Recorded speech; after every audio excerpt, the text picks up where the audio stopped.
Binalikan ko nga pala ngayong araw itong malalim na spot kung saan nga ako nakapadawi ng malalaking rugso. At ang ilang huling isda ko nga dito ngayong araw ay isdang masarap pang ihaw na ang tawag dito sa amin ay mulmul mangipon. May biglang dumawi pa nga dito sa aking kawil na malaking isda kaya naman inilalayan ko nga lang itong hatakin para hindi makawala.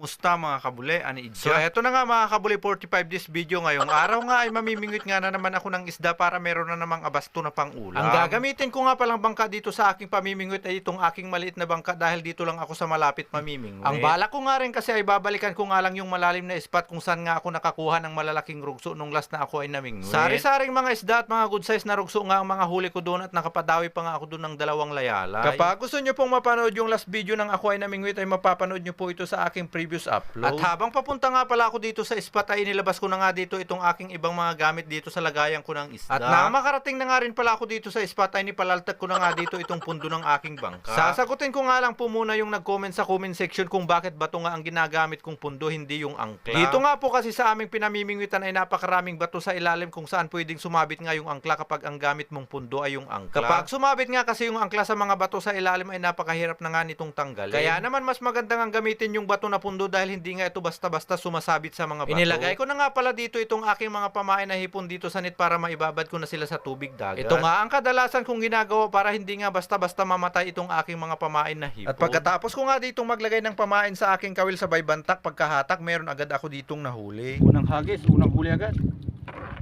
Ay, rugso agad mga ito.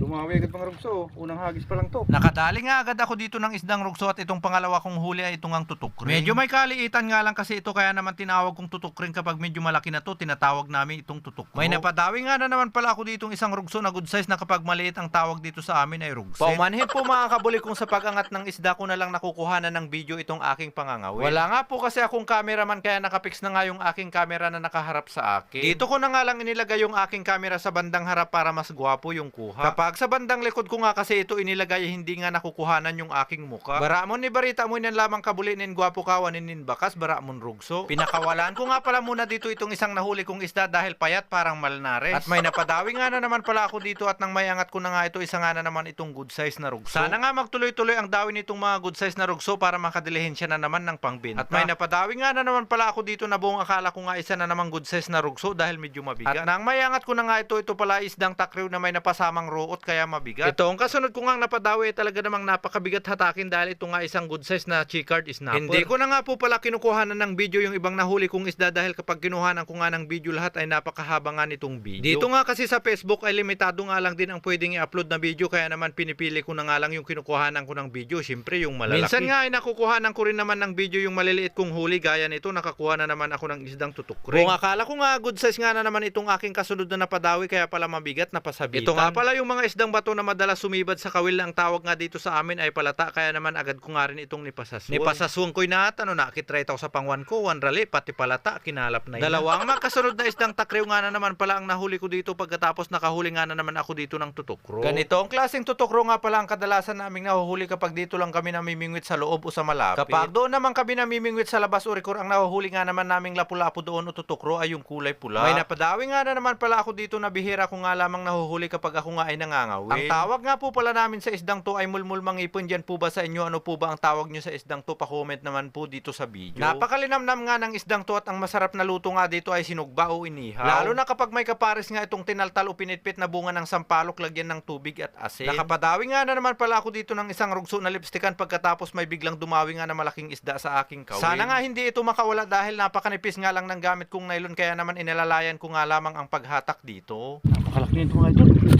Ano kaya ito? Malaki ito, malaki, may tumawi. Uy, hinahatak niya. Lalayan lang natin, sana hindi makawala. Pero malaki nito mga ito. Ano kaya ito? Sana hindi makawala. Uy, lalayan lang natin. Malaki ito mga ito. Uy, sana hindi makawala. Napakalaki. Ay, sana hindi makawala. Ay, shit.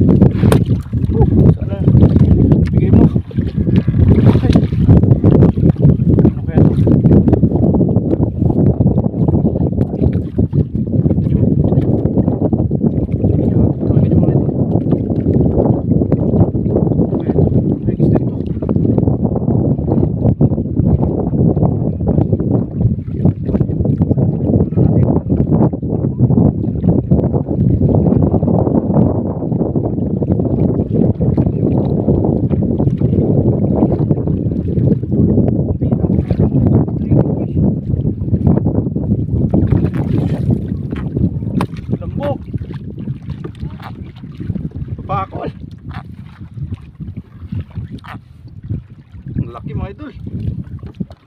Secret fish.